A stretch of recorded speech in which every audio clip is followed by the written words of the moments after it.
Hi, my name is Charles, and today on my channel, I'm going to be talking about the Criterion flash sale that just happened and showing you guys what I just got at the sale. It's been a hot minute since I've done like any video, but for some reason, when it's winter, I just don't feel like doing anything. And also, I've been really sucked into playing video games at the moment. Like, I'm not really a big video game person, but I guess I am now because I've been playing video games like nonstop. But you know what? There's always time for buying movies, and when the flash sale happened, I said, okay, we gotta buy some. And then I was like, okay, if we're gonna make a video, we should make a video showing what I bought. So here is a video. Yes, content which I have not been putting on my channel. I got a good amount of movies from the flash sale. There, when it comes to the Criterion movies that they've been releasing this year, I haven't been the biggest fan of like what they've been putting out. Like most of them, I'm just like they're obscure or things I really haven't heard of, so I can't really get that excited about. So when I was buying the movies during this flash sale, I was just buying the ones that I really, really wanted and some that I passed over. So this really was just a little fun diversion, but I'm really waiting for them to announce something really big. Like I think Double Indemnity this year in May is like the biggest release they have this year that I haven't gotten yet. So hopefully they have more than just Double Indemnity because Double Indemnity is great, but I would like more than just that for the best title that they have released this year. Side note, I would have bought Written on the Wind during the sale, but the week that Written on the Wind came out, I just bought it flat out from Amazon because that's my movie. That's my movie. If you watch any of my other Criterion videos, I probably would have spurted out Written in the Wind already and been like, you guys need to put it on Blu-ray. And when they announced it, I was screaming. And when it finally came out, I said, I cannot wait for the sale, whether it be the flash sale or the sale at Barnes& and Nobles in the summer. I just need it now. So I bought it. So it's not in this haul, but part of me is like, maybe I should have waited because it was just a month later that they put it on sale on their actual website. But you know what? No regrets, because just like Crash, these movies deserve to be bought when they are released, not like waiting. So just saying, that's why Round the Wind isn't in this haul, even though it probably would have if I didn't buy it, if I didn't already have bought it already. Honestly, this video is going to be messy, so just buckle up and like watch if you want to watch because I'm just like, okay, we're doing this. So yes, let's get into the movies I got now. Okay, I just opened the box, and the first movie that was at the very stack of the movies was Spy Number 1110, and that is one of my favorite movies of all time, which is The Piano from Jane Campion, starring Holly Hunter, Sam Neill, and Anna Paquin. Oh yeah, Harvey Keitel is in this movie too, so those are the 4 stars of this movie. But if you haven't seen The Piano yet, what are you doing? This movie's from the 1990s. It is a 3 time Academy Award winning movie for Best Adapted Screenplay for Jane Campion, Best Actress for Holly Hunter, and Best Supporting Actress for Anna Paquin. And I think all those are deserved. I mean, some people think that Angela Bassett should have won that year for Best Actress for What's Love Got to Do with It. And I gotta say, both Holly and Angela give amazing performances, and I would not have cared who won as long as it would have been one of the two of them. So I don't know. Some people are just like, it should have been Angela. And I'm like, yes, maybe it should have been Angela because she never got another chance to like win, and I don't think she is going to be given a chance. I think they're just going to give her a lifetime achievement Oscar. But I don't know, just Holly Hunter in The Piano is haunting. It's haunting versus like the physical. I mean, there was physical stuff going on in this movie too, but there was just like trauma going on in What's Love Got to Do with It with Angela Bassett versus this movie where there is trauma too and there is physical violence too and all that. But I don't know. I don't know. It's either you want subtle or you want like very bold and out there and flashy. So either way, both performances are great. But love Holly Hunter in this movie. Good for her winning that Best Lead Actress Oscar. And Anna Paquin winning the Best Supporting Actress. I just know. I just know all those adult women like sitting in the audience that night, like hearing Anna Paquin as the winner, were probably like, I cannot believe a child beat us. I think it's just so funny. And her acceptance speech, I'm like, girl, why are you hyperventilating? I know you're a little kid, but why are you hyperventilating? It's like your moment. Seize it because you ain't ever getting back here. And seeing Anna Paquin's career, yeah, she ain't ever getting back to that spot. But you know what? Love her. Love True Blood. Love. She's okay in the X-Men movies, but you know what? Love to Anna Paquin. The Piano is such a lush and vibrant movie. So much in that movie is shown, not told. And that's, movies. You gotta like show things that represent things, and don't just like blab and exposition everything, because you could just read about that if it's just exposition and it's all talking. But with this movie, it's a lot of showing what's going on internally and not telling you. And it's like, ooh, because like the main character, Ada, is like a mute, so she doesn't really talk and she uses sign language, and it's like, oomph, oomph, oomph, oomph. Yes. A lot going on with this movie. Love it. Ooh.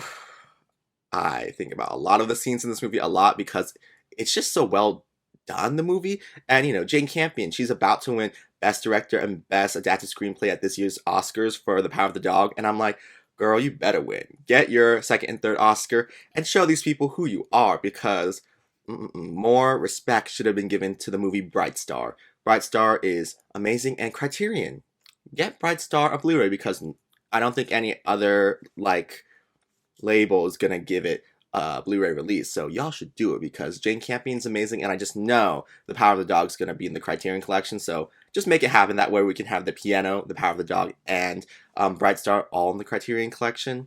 Please, please. Also, when I showed like The Piano, the artwork for the Criterion release is pretty great. I mean, I had the Weinstein release, the Blu-ray that is no longer in stock. No longer in stock. It's out of print, is what it is. But like when I heard they were gonna release this on 4K in the Criterion collection, I sold that. It didn't get that much money worth, but I was like, whatever, I don't care. I just want the better version of The Piano, because The Piano deserves the best. Next up, I got Spy number 44, which is The Red Shoes from oh my god, Pressburger and Powell. I don't remember their first names, but those are their last names, a directing duo. And I already own this movie, but hey, it's on 4K, so I had to snag it. Is it showing? Oh, there we go. Now you can see the cover art like very well. But yeah, this movie is, I would have to say it's their best movie that they made together. I mean, they're like 4 movies they made. A Matter of Life and Death, The Life and Death of Colonel Blimp, and Black Narcissus. Those 4 movies together are masterpieces, but this reigns supreme over all 4 of those movies, because what's going on in this movie, the themes, and also the way it looks and the story it's just telling, it's just masterful. There's a reason why Martin Scorsese says this is one of his favorite movies of all time, and it influenced a lot of his movies because it's just that good. Honestly, do yourself a favor. If you haven't seen The Red Shoes, go watch it, because I'm pretty sure in like my top 10 Criterion movies that I own video I made like a long while ago, I'm pretty sure I put The Red Shoes in there. And if you want to hear me talk more about The Red Shoes, go watch that video, because The Red Shoes is just, as I said, it's phenomenal, and it is cinema. It's pure cinema, and a lot of people these days just don't know what they're missing out on, because like The Piano, this movie is so lush, so vibrant, and the storytelling is just out of this world. It's out of this world. Okay, the next movie I got is Spy number 1114, and that is Love Affair from Leo McCarey, starring Irene Dunne and Charles Boyer. And I'm okay with this movie. It's okay. The first time I watched it, I was like, it's okay. I can see why he made the movie with Deborah Carr and also Cary Grant. I think that's the better version, but I can see why this one got the Criterion, because it is the OG one. And Irene Dunne does a pretty good job. An Oscar nomination for her, but the movie, that's why I bought it, because I want to rewatch it. But it's just okay in my opinion. But pride at the end of the day is what almost like separated the two of these people, and it's like that's why they say pride's a sin, y'all. Okay, the next movie I got is Spy number 1113, and that is Boat People. I know nothing about this movie. I think I got hair in my mouth, like I'm debating cutting my hair. But yeah, Spy number 1013, Boat People.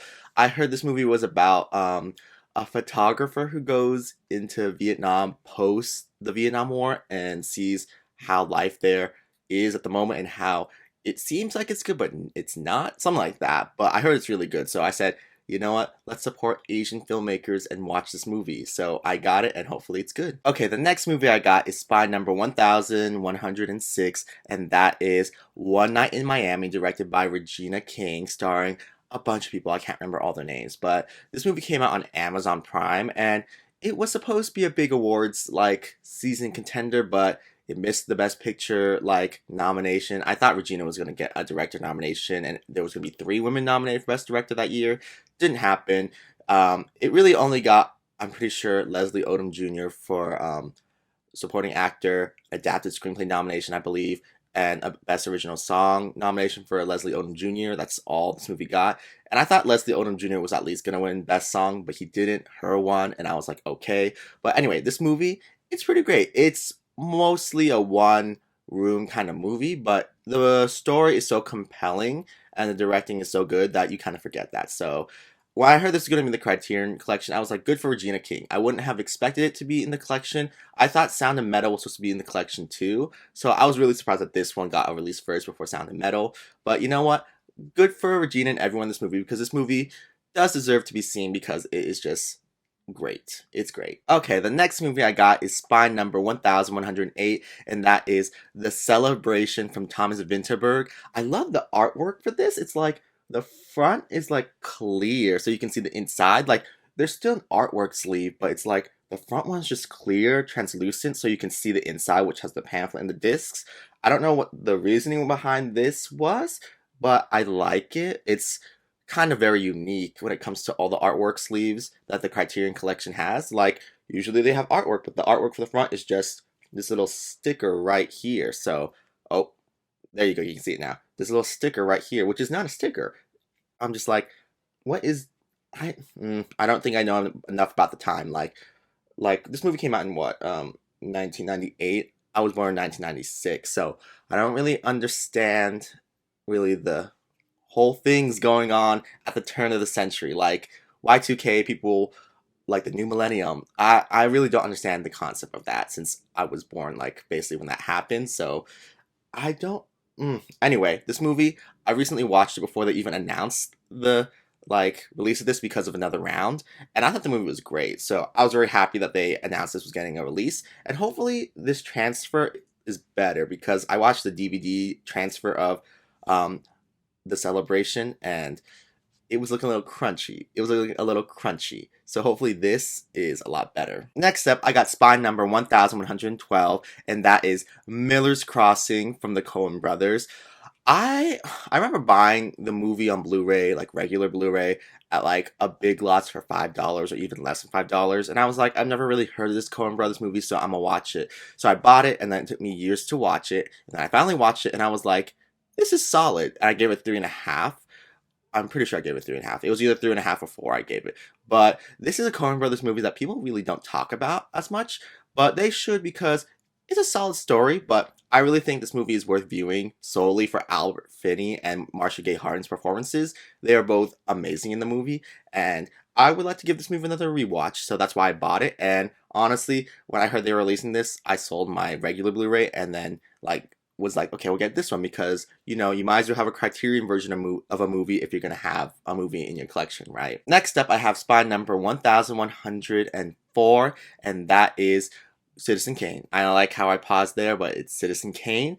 I bought this during the Barnes & Noble sale last winter, but then the whole, you know, Blu-ray malfunction happened, so I returned it because I was like, I'd just rather wait for them to fix it and then I'll just buy it during the flash sale. So here it is. Hopefully this is the fixed version and I don't have to break the disc and send it back to them, because if so, I'm gonna be so annoyed because I'm like, I waited to buy it from you guys, so I better not have to be doing extra work to have everything in this like great. But Citizen Kane, one of the best movies of all time? Not for me. Is it a great movie? Yes, it is, but one of the best movies of all time?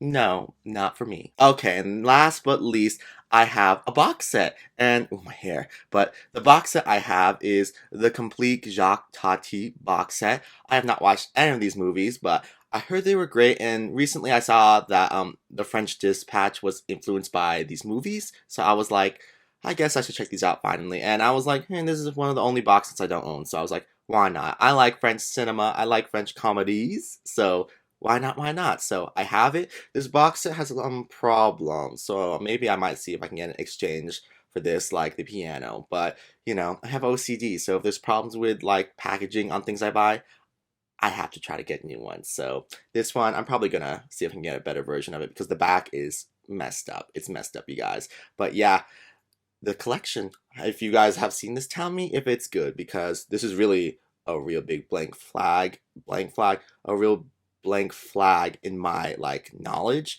And also, how many movies are in here?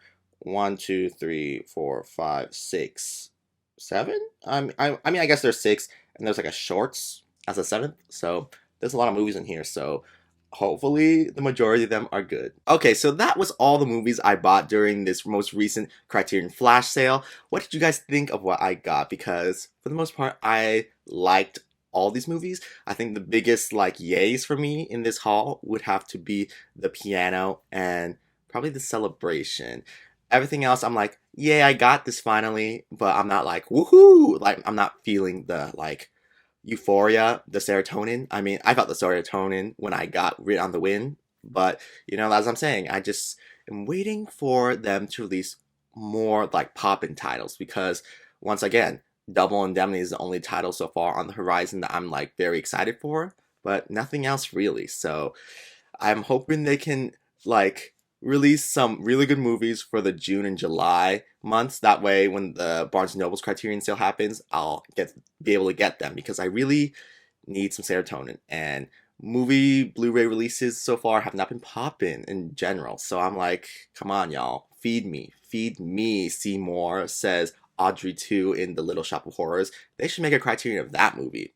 Anyways, you guys, tell me down in the comments below what you guys thought of the movies I bought. Did you guys buy any movies during this most recent Criterion flash sale? And I don't know, will I be back to make another video soon? As I said, I'm lazy at this time of year because it's cold, and also I'm playing video games, so it might be hard for me to make another video, but I will try to make another video soon or later, because, you know, gotta keep up appearances on this channel if I want to regularly maintain it. But yeah, tell me down below in the comments what you guys thought about these movies, because I don't know, I feel like some people might not have watched the majority of these movies. As I said, I watched the majority of the movies I bought, but I think Boat People and the Complete Jacques Tati's box set are the only ones that I didn't watch. So for the most part, watched all these movies. Pretty great overall for all of them. But, you know, the piano. If you're going to take away one thing from here, wait, I forgot that I got the red shoes. So scratch that. When I said the only things that I really was like yay in this was the celebration and the piano, I lied. Add the red shoes in there too, the 4K version. But yeah, watch the piano or the red shoes if you haven't already, because those two really, really, really, really, really deserve to be seen, because they're masterpieces. Anyways, you guys, thank you for coming to my channel and watching this whole video. And yeah, I'll see you guys around the next one if you're around for that, or if I'm even around for that. So until then, I'm gonna go now. So yes, okay, bye.